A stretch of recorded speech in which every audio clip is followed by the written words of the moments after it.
할렐루야. 아멘. 아멘. 할렐루야. 아멘. 여러분, 할렐루야가 무슨 뜻입니까? 하나님을 찬양합시다, 이런 뜻이잖아요, 그죠? 오늘 오후에 우리가 하나님을 참 이렇게 뜨겁게 찬양하니까 참 기분이 좋습니다. 우리 어른분들은 좀 모르는 찬양도 있을 수 있고, 그렇지만 그래도 오늘 부활하신 주님을 우리가 온 마음으로 이렇게 찬양하는 것이 참 기쁘고 행복한 일이다, 이런 생각이 듭니다. 여러분, 자주 이런 찬양을 좀 뜨겁게 하는 시간들이 많았으면 좋겠다 싶은 생각이 들고요. 또 우리 성도님들도, 제가 볼 때는 우리 교회 성도님들이 다른 교회 분들에 비해서는 찬양을 아주 뜨겁게 잘 하시는 것 같아요. 제가 여러 교회를 좀 다녀봤잖아요. 그런데 우리 교회 성도님들이 참 찬양을 아주 잘 하시는 것 같은데, 전반적으로 우리 한국 성도님들이 좀 이렇게 좀 자유함에 있어서는 조금 좀 이 시선을 좀 의식 많이 하는 것 같아요. 우리 한국 사람들이 좀 그렇잖아요. 다른 사람들 이렇게 하잖아요. 그래서 앞으로는 더 우리 교회 안에 더 이 자유로움이 더 충만하게 있었으면 좋겠다 싶은 마음도 들고, 사실 저도 잘 안 돼요. 저도 이제 뭐 찬양할 때 보면 한 번씩 이렇게 눈치도 보고, 그게 참 우리 정서가 좀 그런 것 같다 싶은 생각이 드는데요. 어쨌든 기쁨으로 찬양하는 모습들이 우리에게 더 많았으면 좋겠다 싶은 마음이 듭니다. 아멘입니까, 여러분? 예. 여러분, 오늘 우리가 읽은 말씀을 보면 이 사두개인들이라는 사람들이 나옵니다. 여러분, 이 사두개인들은 어떤 사람들입니까? 그 당시에 이스라엘 백성들 가운데 있던 이 당파 중에 하나입니다. 우리가 잘 아는 부류의 사람들이 어떤 사람들이 있습니까? 여러분, 기억나는 사람들 있습니까? 성경에 자주 나오는 사람들. 바자로 시작합니다. 바자로 시작하는. 바울? 아니, 지금 당파 얘기하고 있어요. 당파. 사람 말고 당파. 바리새인들. 바리새인들. 이 바리새인들은 굉장히 좀 이제 우리나라로 쳐도 비슷한 그건데, 이제 약간 보수적 신앙을 가진 사람들입니다. 그래서 굉장히 율법을 강하게 지키고, 우리가 뭐 잘 배워서 알다시피 이 사람들은 자기들이 가지고 있는 율법 자체가 굉장히 뭐 세분화되어 있어서 그걸 엄청나게 지키면서 거룩하게 살려고 하는 사람들이 이 바리새파입니다. 근데 이 사두개인들은 어떤 사람들이냐면 이 제사장과 부유한 귀족층을 중심으로 하는 이 유대인 집단인데, 정치적으로는 친로마 세력입니다. 그 당시에 로마가 이스라엘을 다스리고 있었잖아요. 그러니까 그 당시에 이 주류라고 말하는 이 로마 세력을 친한 사람들이 바로 이 사두개인들입니다. 그래서 현재의 권세 있는 나라와 친하다 보니까 어떻게 되겠어요? 이 사람들이 권세를 잡고 있어요. 현재 권세를 잡고 있어요. 그리고 권세를 잡다 보니까 부유해지는 거예요. 그러니까 이 사람들은 권세도 있고 부유함도 있고 이 현재 권세도 있고 뭐 힘도 있고 뭐 이러다 보니까 이 세상, 이 현세에 굉장히 집중하고 그것을 아주 소중하게 여기는 그런 성향을 가지고 있습니다. 그래서 이 사람들은 뭐를 거부하냐면, 부인하냐면 부활이라는 걸 거부해요. 부인해요. 왜냐면 여기가 중요하니까. 현대가 중요하니까 앞으로 뭐 다시 살아나고 이런 개념 자체가 없어요. 영적인 개념에 대해서 별로 신경 안 씁니다. 귀신이나 뭐 영이나 이런 것에 대해서 부인하는 사람들이 이 사두개인들입니다. 그래서 오늘 27절에 보면 부활이 없다고 주장하는, 이렇게 얘기하잖아요. 이 사두개인들은 부활이 없다. 사람이 부활 없다. 지금 여기 잘 살아야지. 뭐 앞으로 뭐 거기 뭐가 우리 알 수 없다. 지금 이때 부유하고 이때 힘이 있어야 된다, 이렇게 생각하는 사람들이 이 사두개인들입니다. 여러분, 이 사두개인들의 모습을 볼 때 좀 생각나는 사람 없습니까? 예? 여러분, 좀 누가 생각이 납니까? 오늘 우리 아닙니까? 오늘 우리 이 세상에 살아가면서 이 세상의 것들을 사랑하고 좋아하고 여기에 집중해서, 사실 우리가 신앙생활 하면서도 하늘을 바라보면서 살아가는 그런 신앙이 정말 있나 싶은 생각이 들 때가 있어요. 여러분, 우리가 주님 고대가 같은 경우는 보면 하늘 보고 구름만 이상하면, 손양원 목사님 같은 경우 구름만 이상하게 떴다 이러면 손양원 목사님은 주님이 오실까? 항상 그것 바라보면서 살았거든요. 근데 우리는 하늘을 잘 안 보는 것 같아요. 하늘도 잘 안 보이고, 그죠? 황사로 인해서 하늘도 잘 안 보이고, 하늘도 잘 안 보고, 그냥 이 세상에 급급해서 살아갈 때가 참 많다. 여러분, 우리 사람이요, 굉장히 똑똑한 것 같아도 똑똑하지 않은 것 같아요. 왜 그러냐면 우리의 어떤 이 사고체계나 이 마음이나 이런 것들이 뭐 여러 가지를 동시에 다 잘할 수 있다면 참 좋겠는데 그게 잘 안 돼요.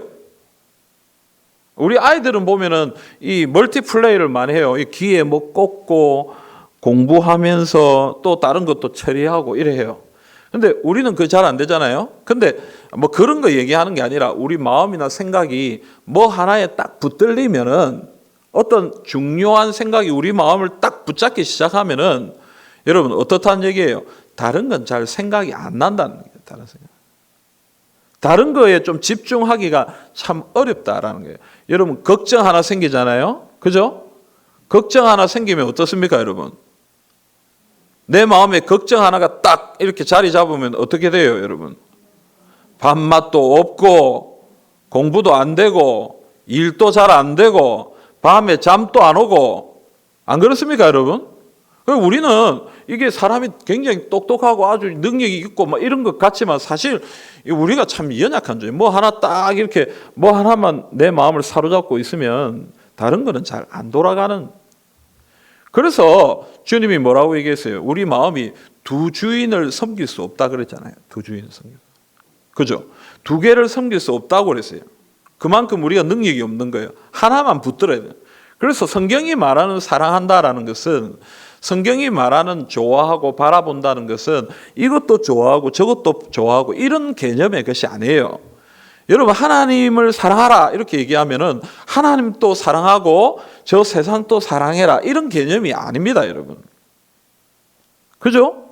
하나님을 사랑한다는 것은 오직 유일하신 하나님만 사랑하는 거예요. 아멘입니까? 여러분 하나님이 하나님 제가 그래도 저 세상보다는 하나님 조금 더 사랑합니다. 하나님 그거 좋아하겠습니까? 하나님이 그거 그래 네가 한 70% 정도는 나를 좋아하는 것 같으니까 그래 너 참 대단하다. 그렇게 인정해 주시겠습니까? 아닙니다, 여러분. 하나님은 우리에게 뭐라고 해요? 마음과 뜻과 생각과 정성과 뭐 모든 것을 다해서 나를 사랑하라 이렇게 얘기해요. 그래서 여러분 우리가 이 세상을 향한 사랑이 생기기 시작하면요, 이 세상을 향한 어떤 욕심이나 어떤 그것을 향한 마음이 생기기 시작하면 어떻게 되는 거예요? 하나님을 향한 마음과 생각이 사라지기 시작하는 거예요. 둘 다 할 수 없으니까. 둘 다 할 수 없어요. 그러니까 여러분 이 사두개인들처럼 이 현세의 마음을 가지기 시작하면 어떻게 되는 거예요? 부활은 없는 거예요. 하늘은 모르는 거예요. 하나님에 대한 생각은 사라지기 시작하는 거예요. 여러분 이 땅의 것을 자꾸 생각하기 시작하면 그때부터 어떻게 되는 거예요, 여러분? 하늘의 것은 생각하지 못하는 그런 상황과 형편이 되기 시작하는 거예요. 그래서 주님이 말씀하시는 거예요. 뭐부터 구하라? 주의 나라와 의를 구하라. 그것 붙들면 나머지 것은 하나님이 해주신다는 얘기예요. 우리가 고민할 것이 아니라 우리는 하나님만 붙들고 살아가면 하나님이 나머지 이 땅의 것은 하나님이 책임져 주신다라고 이야기하는 것입니다. 여러분 혹시 여러분의 마음에 지금 여러분의 마음을 이렇게 사로잡고 있는 것이 무엇입니까? 하늘의 소망입니까? 부활의 소망? 예수 그리스도? 하나님의 사랑? 여러분 그런 것입니까? 아니면 아파트 값이 올라가는 것입니까? 주식이 오르락내리락 하는 것 때문에 마음이 아픕니까?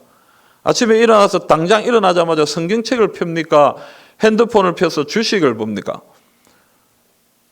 저는 주식을 한 번도 본 적이 없어서 어떻게 보는지 잘 모릅니다만 요즘에 우리 젊은 사람들도 아침에 일어나면 항상 핸드폰부터 본다네요. 이거 뭐. 근데 여러분 우리가 무엇부터 보느냐? 그것이 우리의 믿음을 결정짓는다. 그렇게 얘기하는 거예요. 창세기 47장 9절 우리 한번 읽어볼까요? 창세기 47장 9절입니다. 야곱이 바로에게 이르되 내 나그네 길의 세월이 130년이니이다. 내 나이가 얼마 못 되니 우리 조상의 나그네 길의 연조에 미치지 못하나 험악한 세월을 보내었나이다 하고. 아멘.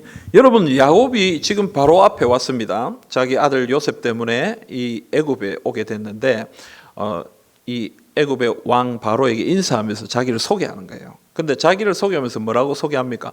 내 나그네 길이다 이렇게 얘기합니다. 자기의 삶을 뭐라고 표현하는 거예요?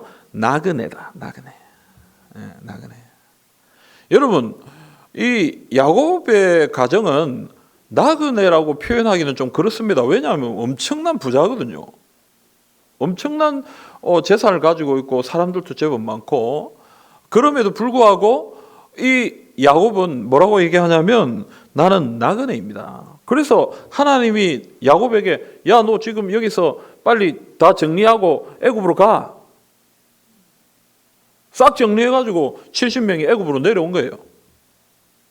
그리고 나중에 세월이 지나서 애굽에서 엄청 많은 60만 명의 큰 민족으로 자랐잖아요.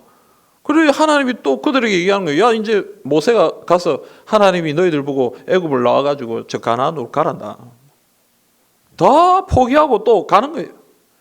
여러분, 아브라함도 그랬고요, 이삭도 그랬고요, 야곱도 그래요. 그들의 삶은 부유한 삶이었어요. 힘도 있었고 능력도 있었고 뭐 여러 가지 것들이 많았지만 하나님이 일어나 너는 여기서 다른 데로 가자 하면 가야 되는 그런 나그네의 길이었다라고 얘기하는 것입니다.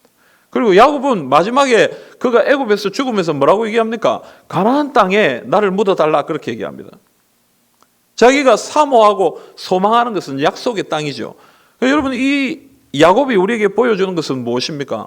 하늘을 향한 소망을 가지는, 이 땅에서 아무리 부유하고 이 땅에서 아무리 넉넉한 삶을 살았다 할지라도 그는 이 땅의 것에 별로 소망을 가지지 않았고, 그는 어디에 소망을 두었다라는 것입니까? 하늘에 소망을 두고, 하나님이 가자 하면 가는 거고 서라 하면 서는 거고, 그렇게 인생을 살았다라고 얘기하는 것입니다. 사랑하는 성도 여러분, 오늘 이 세상 살아가면서 우리에게 필요한 건 참 많죠. 우리가 가진 것도 참 많습니다. 하지만 여러분, 이 모든 것 주님이 오라 하시면 다 툴툴 털고 가야 되는 것인 줄 믿으시길 바랍니다. 거기에 너무 애쓰지 마십시오.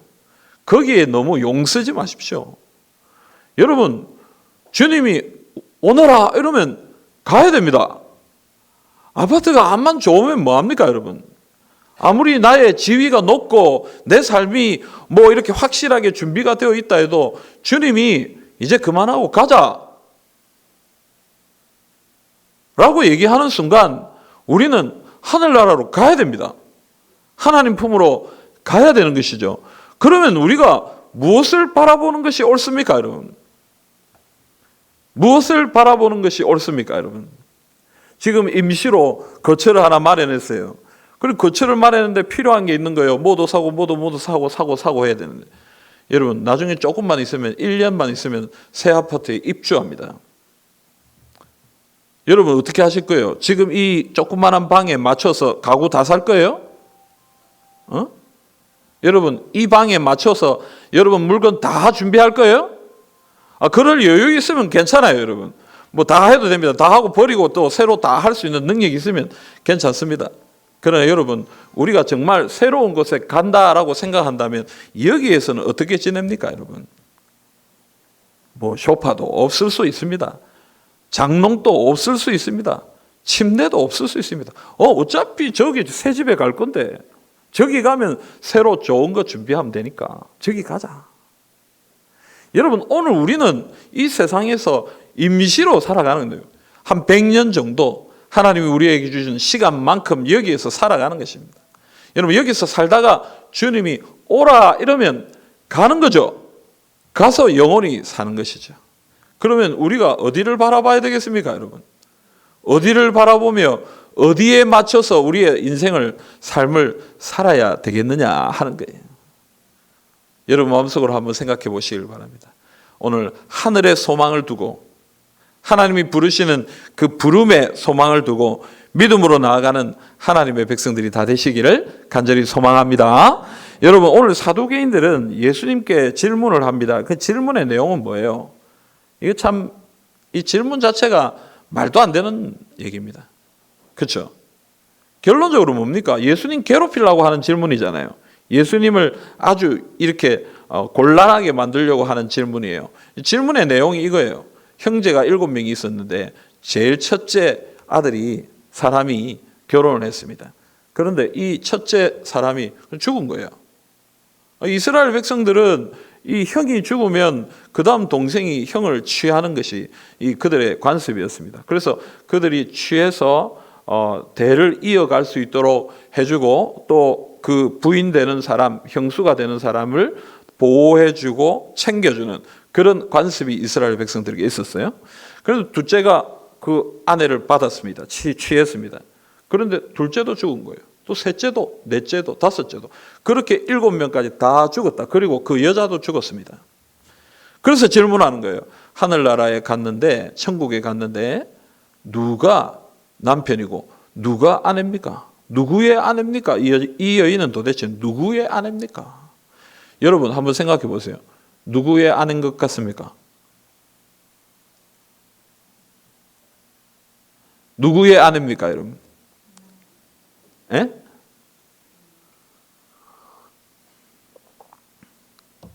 요즘 참 좋은 게 많아요. 요즘에 아주 장점이 많은데 이 마스크 때문에 참 장점이 많아요. 말을 또 안 해도 되고 그다음 얼굴을 한 반쯤 가리고 있으니까 자신감이 생겨요. 얼굴을 좀 가리고 있으니까 좀 자신감이 생기고 마스크가 여러 가지 유용한 점이 있습니다. 여러분 누구의 아내겠습니까? 어째 됩니까, 여러분? 누구 아내가 됩니까? 참 골치 아픕니다. 만약에 이 세상의 이 생각대로 만약 천국에 가서 여보 이랬는데 뭐 여보 이랬는데 7명이 돌아보면 골치 아프잖아요, 그죠? 지금 그 질문을 하고 있는 거예요. 예수님이 뭐라고 대답하셨습니까? 우리 34절부터 36절까지 말씀을 우리 한번 읽어보겠습니다.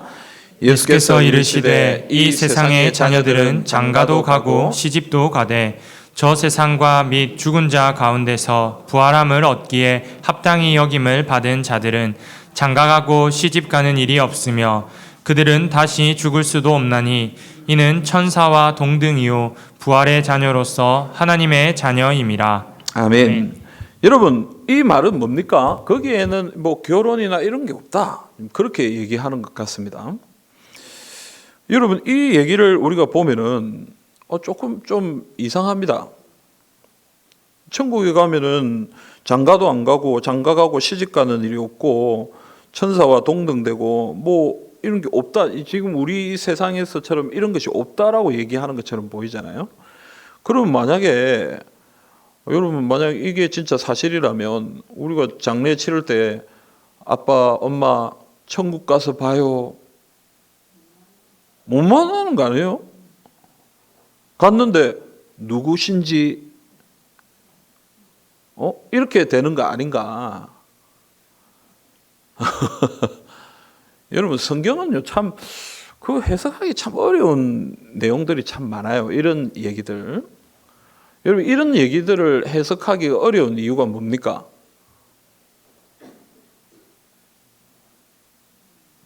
오늘 한번 싸워보려고 그러시는 예? 여러분 이 해석하기 어려운 이유가 뭡니까, 여러분?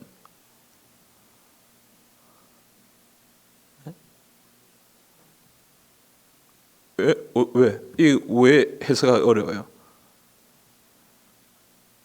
한 번도 가본 적이 없죠? 여기 계신 분들 천국 다녀오신 분 한번 손 들어보세요. 예? 천국에 갔다가 오신 분 예수님밖에 없잖아요. 그죠? 여러분 이 천국에 안 가봤으니까 모르는 거잖아요. 그러니까 이게 얘기하기 어려운 거예요. 해석하기가 어려운 거예요. 그럼 진짜 거기는 결혼도 안 하고 뭐 그런 게 없나? 그럼 어떻게 하나? 우리 나중에 우리 식구들 못 만나는 건가? 우리는 어떻게 되는 건가? 여러분 이것은 저는 모르겠습니다. 이 부분을 어떻게 해석한 다양한 뭐 해석의 방법들이 있겠습니다만 제가 개인적으로 생각하고 제가 이 본문을 보면서 생각하는 것은 그런 것 같아요. 지금 사두개인들은 이 세상의 관점으로 부활을 생각하고 있습니다. 이 세상의 관점으로 하늘나라를 생각하고 있다는 거예요. 이 세상의 사고와 우리가 가지고 있는 가치 체계를 가지고 하늘나라를 생각해요. 그러니까 지금 이렇게 부부관계를 맺는 이 세상의 어떤 관계 가운데 하늘나라 그대로 가니까 누가 남편이고 누가 아내야 이렇게 문제가 발생하는 거죠. 근데 지금 예수님이 말씀하시는 것은 무엇입니까? 그 세상은 지금 우리가 살고 있는 세상과 다른 것이다라는 거예요. 그게 어떤 것인지 정확하게 명확하게 우리가 안 가봤으니까 잘은 모르겠으나 그런 결론적으로 얘기하는 것은 뭐냐면 하늘나라는 이 세상의 관점과 다르다는 거예요. 천국은 하나님이 계신 그곳은 지금 우리가 생각하는 관점의 그런 지역이 아니다. 그런 곳이 아니다. 그러니까 우리의 사고를 뛰어넘는 어떤 체계가 하늘나라의 체계가 따로 있다라는 것을 지금 예수님이 이야기해 주고 있는 것입니다. 그러니까 여러분 고린도전서 15장 42절부터 44절에 보면 이런 말씀이 나옵니다. 우리 같이 한번 읽어봅시다.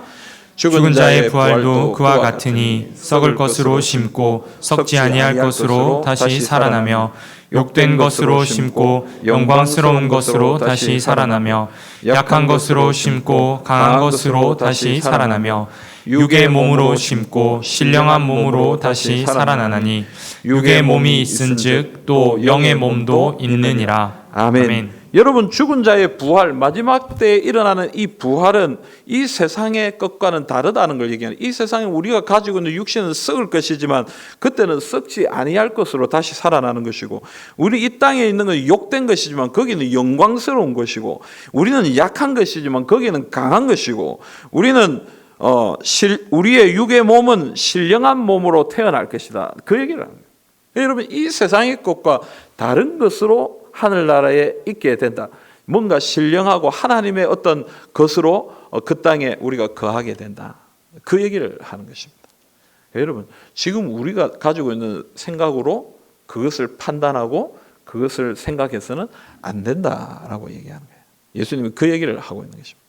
그래서 여러분 이 말씀을 묵상하면서 드는 생각이 있어요. 천국은 얼마나 좋을까요? 하나님이 계신 그곳은 얼마나 좋을까요?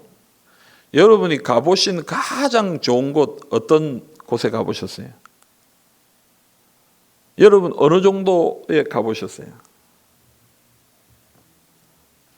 별이 막 무궁화가 막 5개, 6개 막 뭐 이런 호텔에 그것도 제일 VIP 룸 뭐 하루에 막 100만 원, 200만 원, 몇백만 원, 몇천만 원 하는 그런 방에 한번 주무셔본 잠을 자본 적이 있으세요? 저는 자본 적이 없어요. 안 가봤어요. 저는 이제 한번 제일 꼭대기층에 그 좀 좋은 방에 한번 가본 적이 있어요. 좋긴 좋더라고요. 뭐가 좋냐면요. 문이 닫히는데 소리가 안 나요. 보통 우리가 암만 좋은 집이라도 딸깍 소리가 나잖아요. 딸깍 소리가 안 나더라고. 모든 문이 다 그래요. 장롱도 다 화장실 갔다가 물을 내려도 소리가 조용해요. 좋더라고요. 야, 이런 데 살면 참 좋겠다. 저기 해운대에 가보니까 아파트 참 좋아요.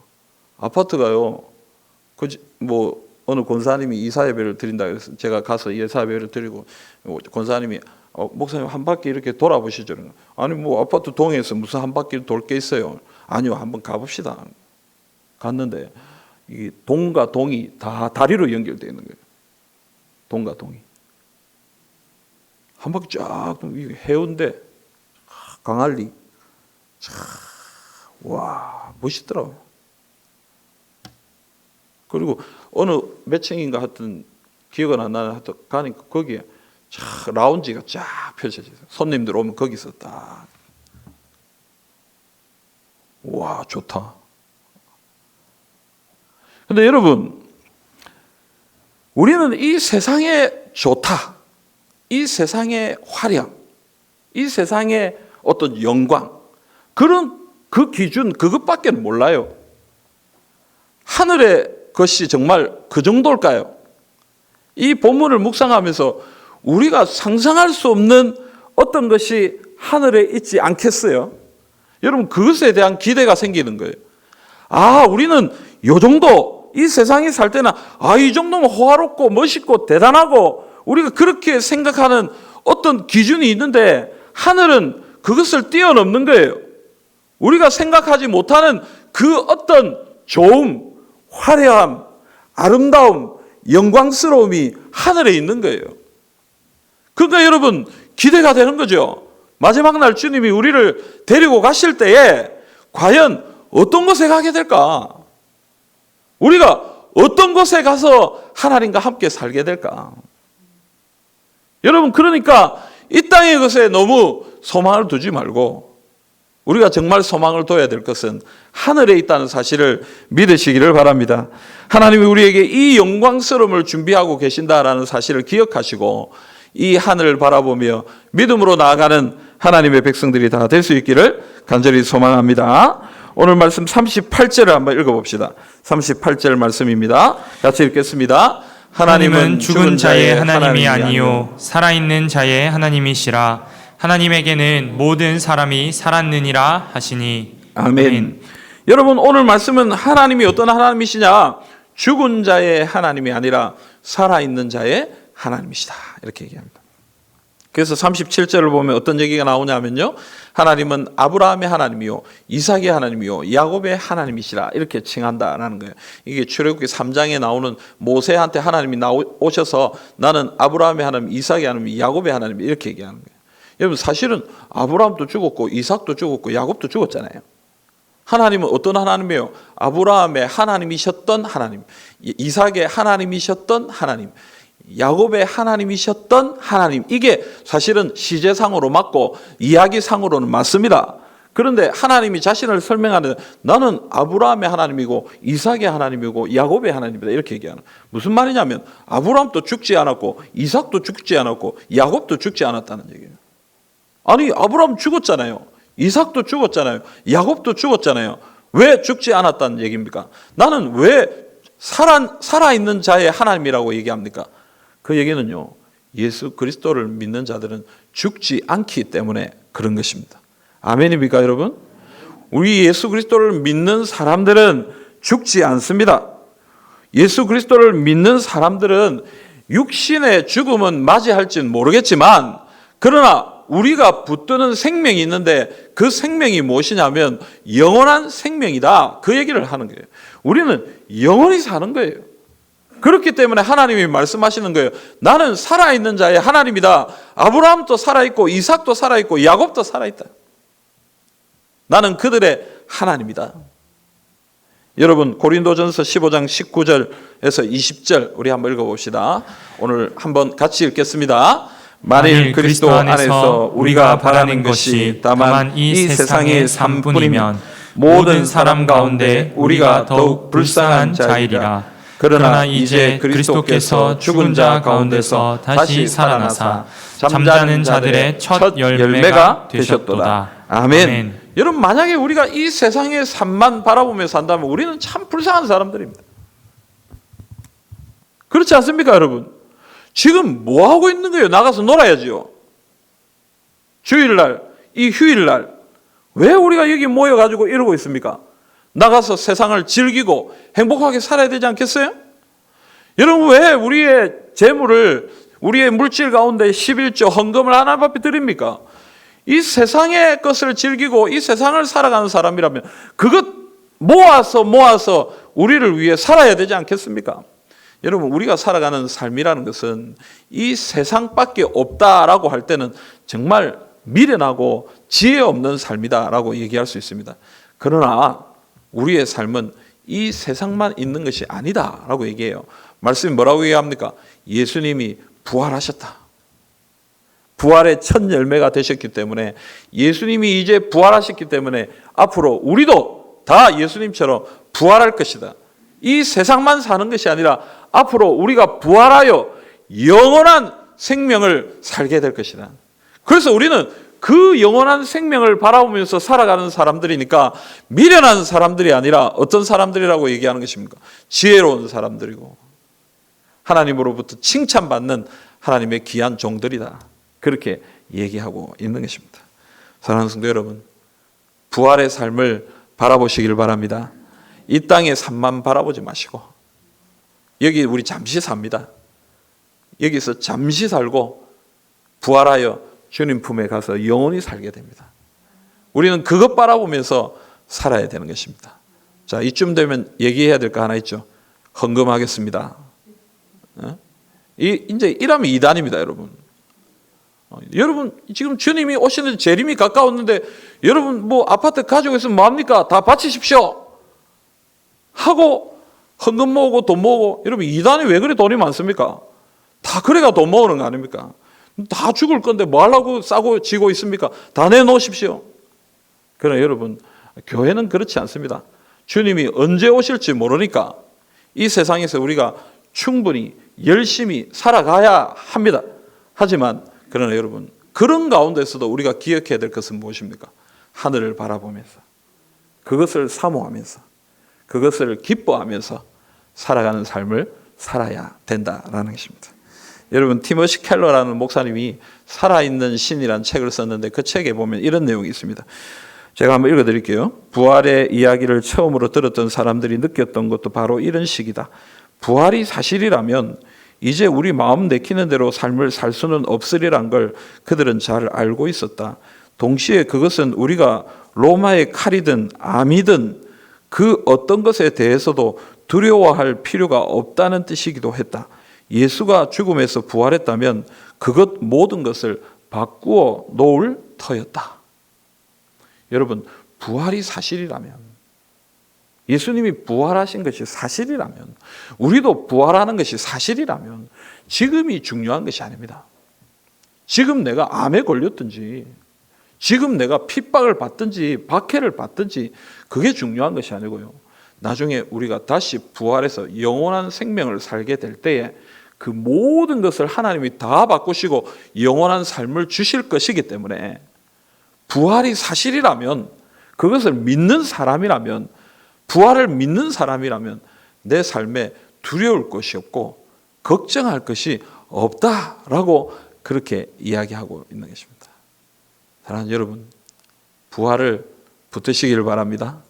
앞으로 우리에게 주어질 이 부활의 삶을 붙드시기를 바랍니다. 지금은 우리가 어려움 당할 수도 있고요. 이 세상에서는 우리가 힘든 상황 가운데 살아갈 수 있습니다만은, 그러나 주님이 다시 오시는 날 우리의 삶이 바뀔 것입니다. 우리의 모든 것이 바뀌게 될 것입니다. 혹시 일찍 죽는다 해도 바뀔 것입니다. 다시 살아나 주님 품에 안길 것입니다. 여러분 이 사실을 기억하면서 이 부활의 소망을 붙드시면서 믿음으로 주님 앞에 나아가시는 우리 모든 성도님들이 다 되시기를 우리 주님의 이름으로 기원합니다. 아멘.